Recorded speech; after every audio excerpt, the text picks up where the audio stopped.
This video is going to look at what we refer to as optimization problems. And below here we have the guidelines that we're going to use to solve these optimization problems. And basically what we're looking at is we're looking at what's going to either minimize or maximize a certain situation. And I'm going to quickly go through the guidelines here, and we will look at an example, and then I will have several other videos to follow that will look at some more examples dealing with these problems. These problems will take a little bit of time probably to figure out because they're more like a word problem that you have to come up with the equation, and then we have to identify what's going to either minimize or maximize the desired outcome.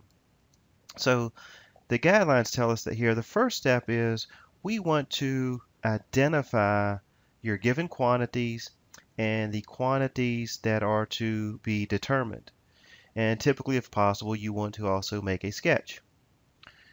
Then the primary equation you want to come up with is based on what is going to be maximized or what is going to be minimized. So as soon as you read the problem and you know that you want to maximize area, or maybe you want to maximize the volume, or minimize the area, or minimize the volume, then that's going to be your main primary equation.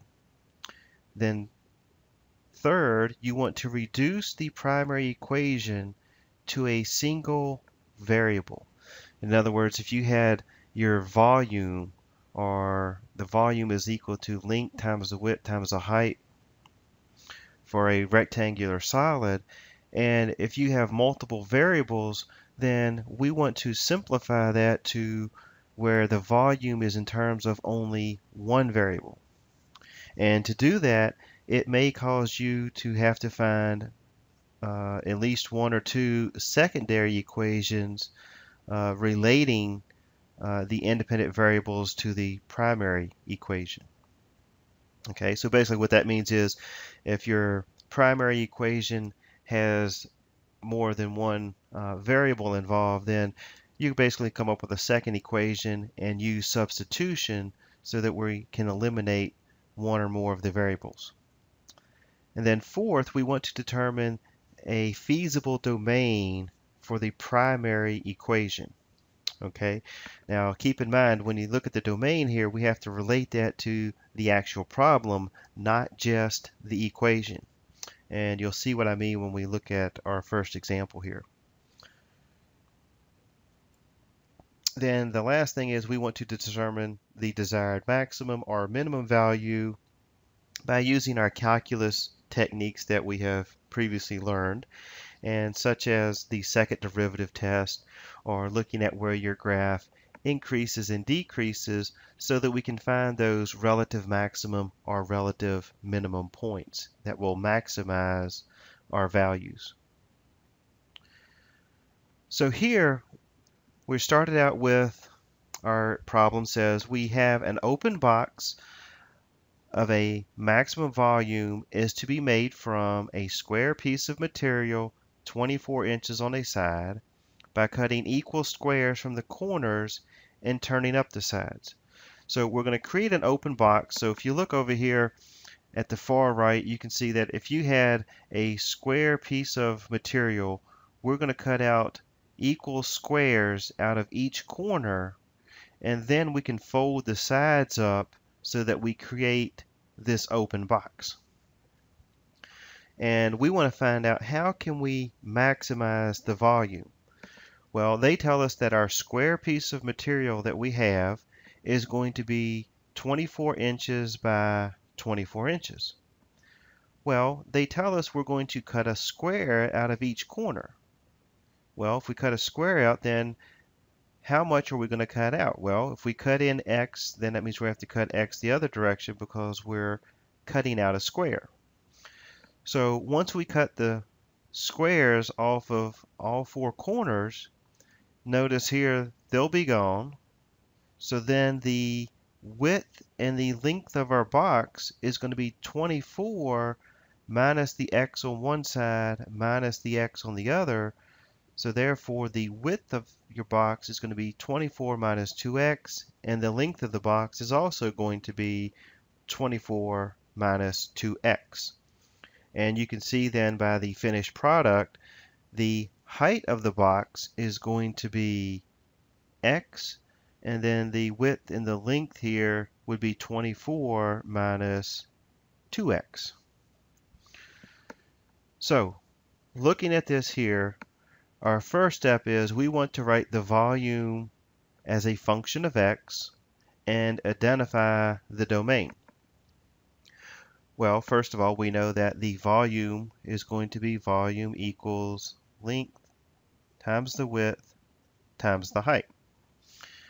So volume is equal to our length, and if you look over here, the length of our box, now be careful, don't say that it's 24, because remember that's the length and the width of the piece of cardboard, but remember we want to cut out the corner, so the length and the width of the box is going to be 24 minus 2x. So we could simply write 24 minus 2x times 24 minus 2x, which would be 24 minus 2x squared. And now, what is going to be the height?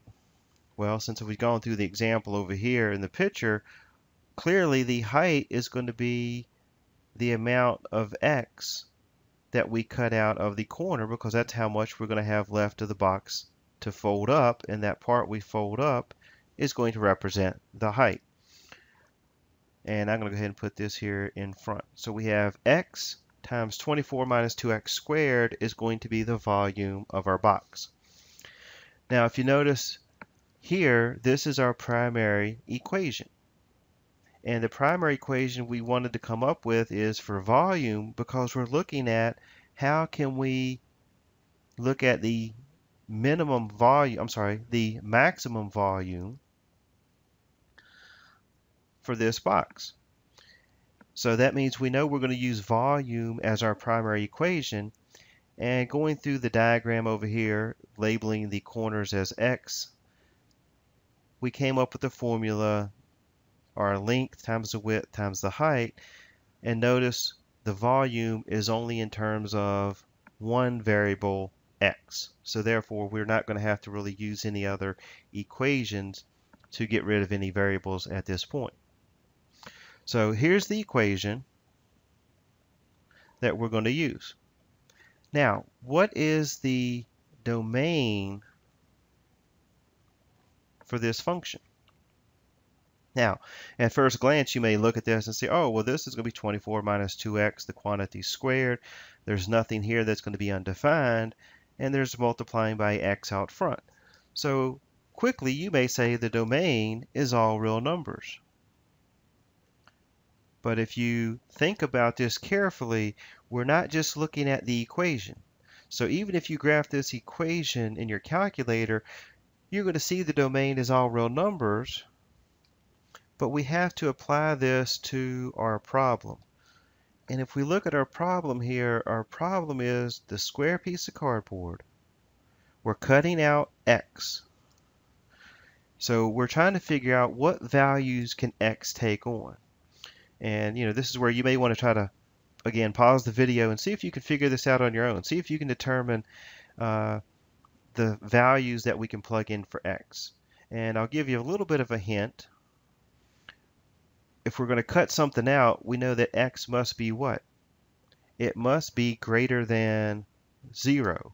So the domain has to be 0 to some number. Well, can it go from 0 to infinity? Well, if you keep in mind, if we're going to cut x, clearly the width of our box is only 24. So if we let x be 24, we're going to cut all the way through. So you may think, well, oh, x has to be 24. Well, remember though, we're going to cut 24 inches on this side and then 24 inches on this side. That's not going to work. So keep in mind, when we're going to cut in so many inches here and so many inches here, if this is x, this is x. So if we cut in 2 inches on the left, we're going to cut 2 inches on the right. So now what do you think the domain might be? Well, if it's 24 all the way across, then that means if we cut 12 inches from the left and then 12 inches from the right, we're going to end up with 24 inches, and once again, we would cut all the way through the box. So therefore, the domain is 0 all the way up to 12, but 12 is not included, and 0 is not included because if we include 0, we're not cutting anything out to form a box. So the domain would be all numbers between 0 and 12. And that's because if we're cutting out x as representing the corners of our box, we have to have something to cut out so we can fold up the sides of our box. Okay, so we have our function for the volume. We know our domain is from 0 to 12. Now we want to use our calculus techniques to find our critical numbers of the function up here in part A and find the maximum value. So in other words, what's going to give us the maximum volume then? So that means we're going to take our function volume equals x times 24 minus 2x squared. And if we're going to find our critical numbers, well, remember, that means we need to find the derivative. So we're going to take the derivative of v, dv, dx, or you could say v prime. And here, to find the derivative, we're going to have to use the product rule. So that means we're going to take the first piece, multiplied by the derivative of the second, and 24 minus 2x squared. That means we're going to use the chain rule. So that would be 2 times 24 minus 2x to the first. And now we need to multiply by the derivative of the inside. So the derivative of negative 2x would simply be negative 2 plus, finishing the product rule, plus the second part, 24 minus 2x multiplied by the derivative of x, which would be 1. So if we simplify this, we would have the negative 2 here, our 2 here, and the x. So that's going to give you a negative 4x. Okay. So all three of those are multiplied together, so you get a negative 4x. And then we have our 24 minus 2x. And over here we have plus, and let's see, I left off something here. This should be what? 24 minus 2x squared. Sorry about that. So here we would actually have to square this out, or if you need to, we would need to write it down twice so we could FOIL this expression. So you get 24 minus 2x times 24 minus 2x. And then we would distribute the negative 4x, so we have a negative 96x plus 8x squared. And if we FOIL this, 24 times 24 is 576, minus, we have 24 and a negative 2x, and then we have another 24 and negative 2x. So that's going to give us a negative 96x and negative 2x, and negative 2x is a positive 4x squared. And once we collect our like terms, we would have 8x squared, 4x squared is 12x squared, negative 96x, negative 96, we would have a negative 192x plus the 576. Okay, and you may notice here, this is our derivative, and we can actually simplify this a little bit if you're careful. We notice there's a 12 out front, And actually, we can take out this factor of 12, and that way we'll work with a little bit smaller number. So if we factor out a 12, we're in luck. We are left with x squared minus 16x plus 48.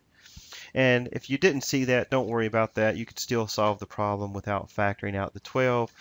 It just gives you smaller numbers to work with. So once again, what are we trying to do here? Well, we've taken the derivative so that we can find our critical numbers.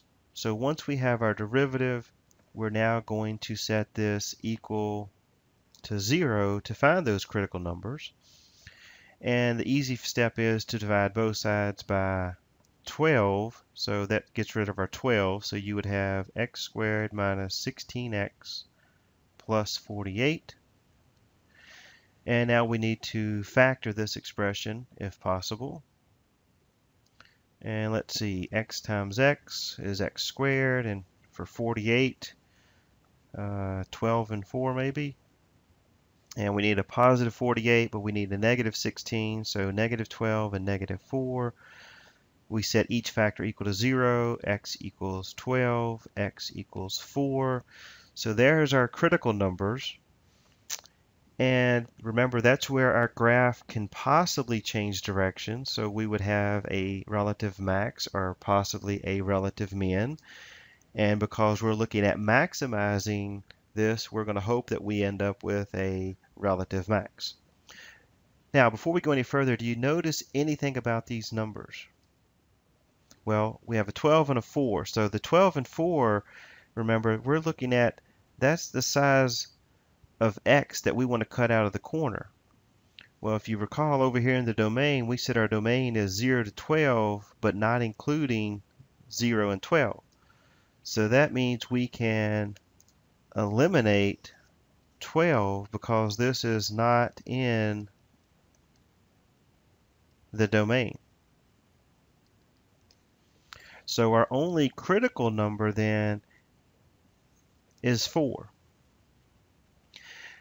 Now, we need to figure out or verify that this is going to produce a maximum. So it looks like 4 is going to be our maximum. Now, how can we verify this?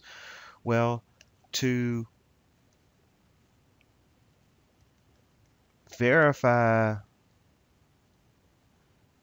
this is the max,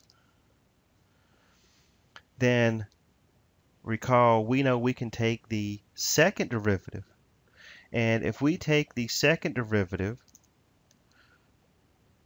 and I'll bring down the derivative dv dx, we have our 12 times x squared minus 16x plus 48. So to verify this with the second derivative, and this is the notation again, we're taking the second derivative, and again we're taking it with respect to x. The 12 is just a multiplier, so we can bring the 12 down. And the derivative inside here, we would get 2x minus 16. Now, how do we verify this? Well, we're going to take the 4, and we want to substitute 4 into the second derivative. So, when x equals 4, we're going to get 12 times 2 times 4 minus 16. And what do we end up with here? Well, we're going to have 12 times 8 minus 16, and we would have 12 times negative 8. So we end up with a negative 96. Now the part that we're really concerned with, remember, is the negative. Because this is negative, what does the second derivative tell us? That tells us that it is concave down. So if our graph is concave down, that means we must have a relative max. So therefore here, 4 then would be your maximum point. So we need to cut 4 inches out of each corner of this box to have the maximum volume. Now, if we actually wanted to know the maximum volume, we would take and plug 4 into the equation for x. So 4 is the amount that we need to cut out of the corners to maximize the volume. So if we plug in a 4, we would have 4 times 24 minus 2 times 4 quantity squared. And if you enter this into your calculator, you're going to get 1024 cubic inches. So that would be the maximum volume if we had this 24 square inches of cardboard and we wanted to form an open box. We could make the volume 1024 cubic inches. So you may want to go back and review this, and I would suggest go back and see if you can rework this problem without looking at the notes, and see if you can come up with the formula and come up with the derivative and verify that we have the maximum volume. Now, one thing I want to point out is once you go through all of this and you find the derivative, you get the critical numbers, and you pretty much are sure that this is going to give you the maximum value that you're looking for, or the minimum value. But keep in mind, you still want to go through and find the second derivative to verify whether your graph is concave up or concave down. And because this one was concave down, we know for sure that we have our maximum value.